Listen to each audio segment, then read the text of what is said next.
guys, welcome to Mission 500. How are you doing? So we are like day 66, I believe. It could be 67. I can't, literally rolling into one. Anyway, so we are still working through our A to Z tutorials.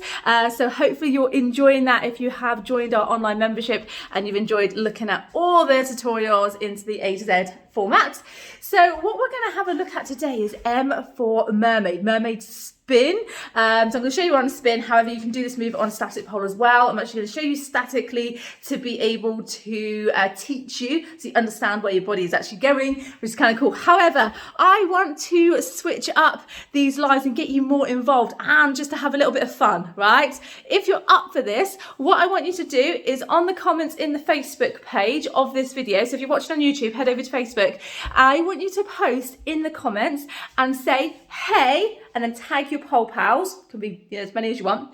I want you to check out this mermaid tutorial because, and then I want you to let predictive text fill in the rest, okay? Let me know, post it in the comments. I can't wait to see that. Right, let's get stuck into this mermaid. And I'll tell you what I'm gonna do is if you do that, I'm going to put everybody who has commented with that, and I'm going to put you in like a draw. So everybody who comments, I'll put you into like, you know, a random picker, and so whatever random picker, I think there's like a wheel. Anyway, I'm going to put your name into like a wheel so it randomly picks a name at random to win a prize, okay? That'll be cool, right? So make sure you head over to Facebook right now, or if you're on Facebook, make sure you comment ASAP. Right, okay, so I'm going to show you mermaid, okay? Mermaid spin. I'm going to put the pole on spin. So I'll show you and then I will talk you through it and exactly how you can do it and common mistakes and what you can work on and that kind of thing, okay? So, mermaid spin. I think it looks so pretty.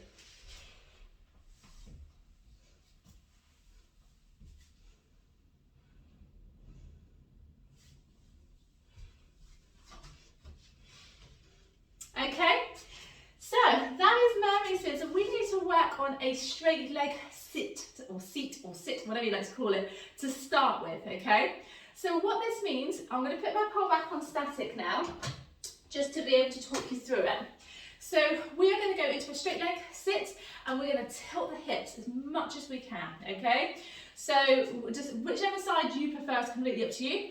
So whichever hand you place up high, I'm going to take the same side leg up and I'm going to lift that hip up, okay? So I'm to the side of the pole, I'm not behind, okay? So I'm going to pull down, lift my knee, tilt my hips, and I'm going to bring the other leg up, and I'm going to squeeze, okay? You can straighten your legs, cross your ankles if you wish, okay?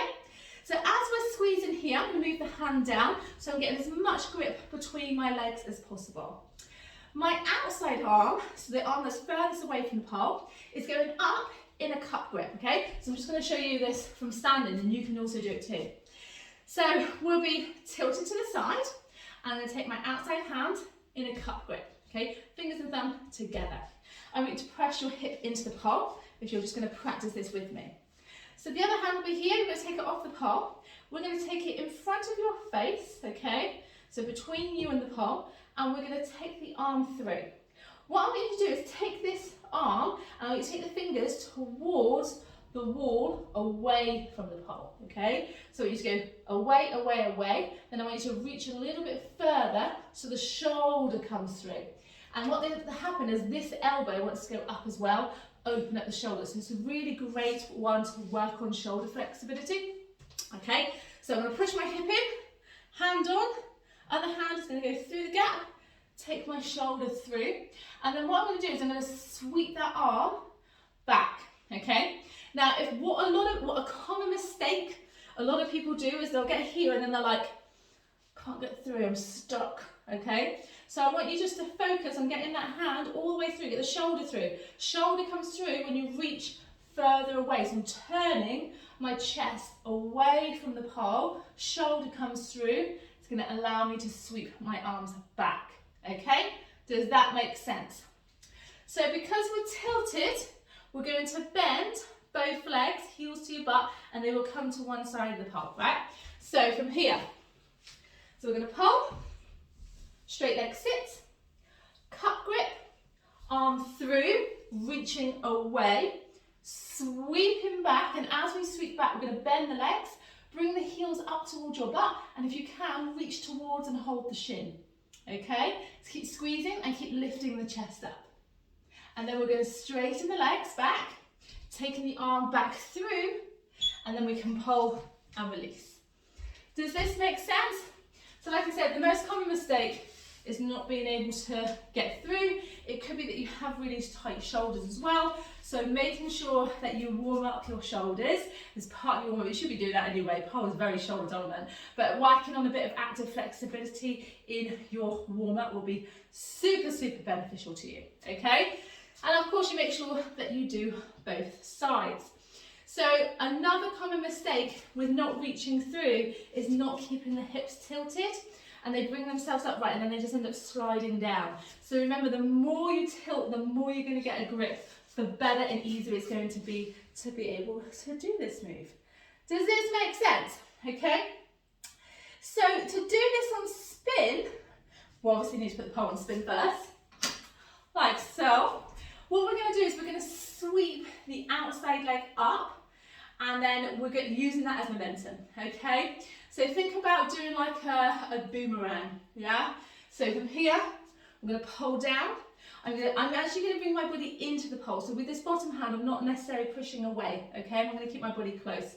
I'm pulling down. So step with the inside, big circle, face the pole, then we're going to lift both legs up, okay? Once both legs come up, we're tucking the pelvis under. The more we can tuck the pelvis under, the more the pole will sit right at the top of the thighs, which is what you want. So if you feel like you've got a gap when you try and sit on the pole, like, oh, I can't get the pole high enough, it's probably because you're not tilting the pelvis under, okay? So we're going to turn, lift both legs up if you need to. It does require a bit of flexibility and strength to be able to lift the legs up straight. You can always bend them and then straighten them out. And so I'll show you bend. So it's like what I call a crab pose, right? So again, we're here, pulling down, step, circle, face the pole.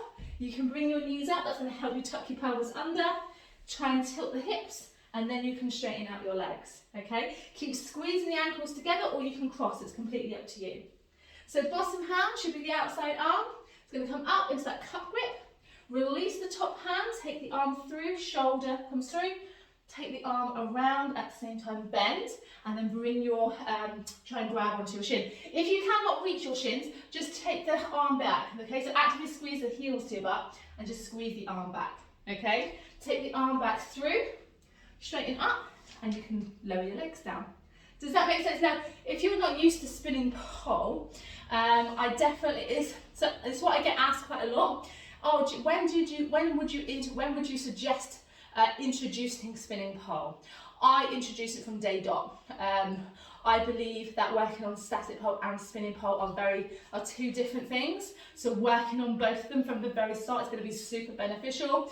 So many people are like, oh, you should do it on static first to help build your strength. Okay. From my experience, I've seen people hang far more from doing a static pole move, because they're just hanging from the joints and they're just hoping themselves around, whereas on spin pole you can't really do that. You have to pull down to keep engaged and secure. If you don't have that engagement, you just slip off. So actually, I think you can build your strength up because it requires you to have the right technique. Anyway, that's my opinion. We're babbling on about that. But the other thing as well is when you're learning these moves, if you learn from day dot, you'll understand the difference for how much momentum you have to give. With static, obviously you have to give a lot of momentum. With a spin, you want very little. So a lot of things, a lot of questions, a lot of times I get asked in coaching, how can I slow my speed down going too fast? So I just like to drag my foot. So I'm just going to literally just tilt the camera down so you can actually see that. So when I'm going around, I'm actually just going to allow my inside foot to drag until I'm at a speed that feels quite comfortable. So when I do my step and going either into my crab or my boomerang lift and straight leg lift, I'm just going to allow the inside foot to drag so I don't create too much speed. So from here, step, sweep, drag, slowing down, then I can lift. Yeah? So if you find that when you bend, too fast, fast, you're like, oh, I can just cope with it legs straight, but when I bend it's too fast, you already know that this move requires you to bend the legs, so you are going to speed up. So even though you feel quite comfortable spinning with your straight legs, with your legs out, I would recommend making sure that's a lot slower, so when you bend your legs it's a lot more manageable to cope with. Does that make sense? Okay, so yeah, there we go guys. That is for mermaids. I do love this move on a spinning pole, but like I said, if you don't have a spinning pole, you can do it as a static pose, which looks really cool. Make sure you do both sides. As always, if you've got any questions, let me know. If you're stuck and you don't know how to progress, peeps, literally reach out to me. You can email me, you can book a call with me. It's completely free, just to have a chat, just to see if there's something we can help you with. If not, I may be able to point you in the right direction, okay? So yeah, hopefully I will speak to you soon. Can't wait to see what the predictive text comes up with. So make sure you get commenting, and I'll announce who the winner is in tomorrow's live. Bye.